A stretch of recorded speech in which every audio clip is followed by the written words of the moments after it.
আসসালামু আলাইকুম বন্ধুরা, কেমন আছেন? আমি বরাবরই আল্লাহর রহমতে আপনাদের দোয়ায় ভালো আছি।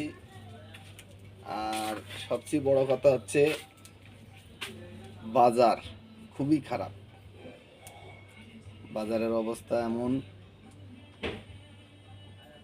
মধ্যবিত্ত যারা তারা কিন্তু অলরেডি চলতে পারতেছে না, কিন্তু মুখের ভিতরে তাদের হাহাকার মুখে বলতে পারে না।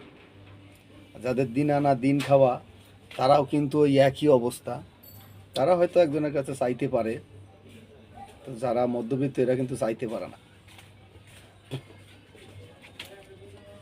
এরা বুক ফাটা কান্না আসে, তারা কিন্তু কানতে মানে চোখ দিয়ে পানি আসে না, কিন্তু তার ভিতরটাই কিন্তু কান্দে। কারণ যে অবস্থা, যে পরিস্থিতি আসলে ভাষায় প্রকাশ করার মতো না।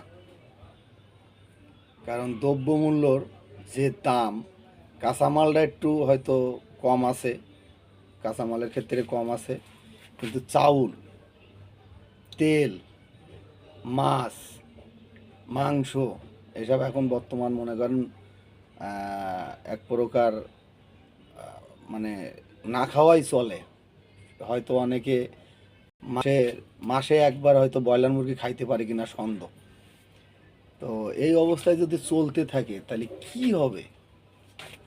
আমরা কি পেলাম আর কি পাবো ভবিষ্যতে? সামনে কি আছে আমাদের কপালে এক আল্লাহই বলতে পারে।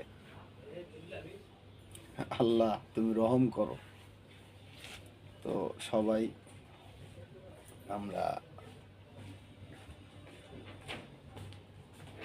মোটামুটি আল্লাহ যেন আমাদের ভালোভাবে চলা তৌফিক দান করে। রাস্তাঘাটে বেরোনোর মতন নাই, ছিনতাইকারী আর ছিনতাইকারী।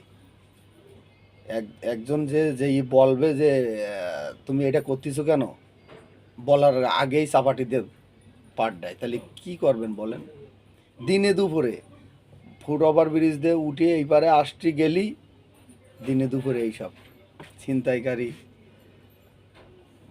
মানে অহরহ বেড়ে গেছে। মনে করেন স্টেশন রোডের থেকে আপনার বিএনএস সেন্টারের ওপর দিয়ে যদি যাওয়া হয়, সে একজনের মনটা অল টাইম থাকে হইলো এর মতো যে কে জানি কী হয়, কে জানি কী হয়। এইরকম কি করতেছি আমরা, কি করব? আমাদের কি কোনো আছে? এক বলতে এক আল্লাহ বলতে পারবে যে আমাদের ভাগ্যে কি লেখা আছে। তা আপনারা সবাই ভালোভাবে চলবেন, সচেতনভাবে চলবেন। যেখানে যাবেন মিনিমাম 2 জন থাকবেন। আর সবাই নিচের রাস্তা দিয়ে চলাচল করবেন, ওপর দিয়ে চলাচল করবেন না। কারণ উপরে অহরহ ছিনতাইকারী। কিছুদিন আগে একটা ফেসবুকে দেখলাম যে চাপাটি নিয়ে ডাইরেক্ট মোবাইল হাতেতে নিয়ে চলে গেল। কিন্তু সাইডে যে লোক যাচ্ছে, একটা লোক যে বলবে যে এই দাঁড়াও, এই কথা বলার কোনো নাই, কেউ বলেই না। একজন ভিডিও করতেছে, সে কি পারতো না? তার কি ধরতে পারতো না? অবশ্যই পারতো, কিন্তু বলার কিছু নাই। অবশ্য আপনারা সবাই সচেতন হয়ে থাকবেন, সবাই ভালোভাবে রাস্তাঘাটে চলবেন, এইটাই প্রত্যাশা। সবাই ভালো থাকবেন। গুড নাইট, আল্লাহ হাফেজ।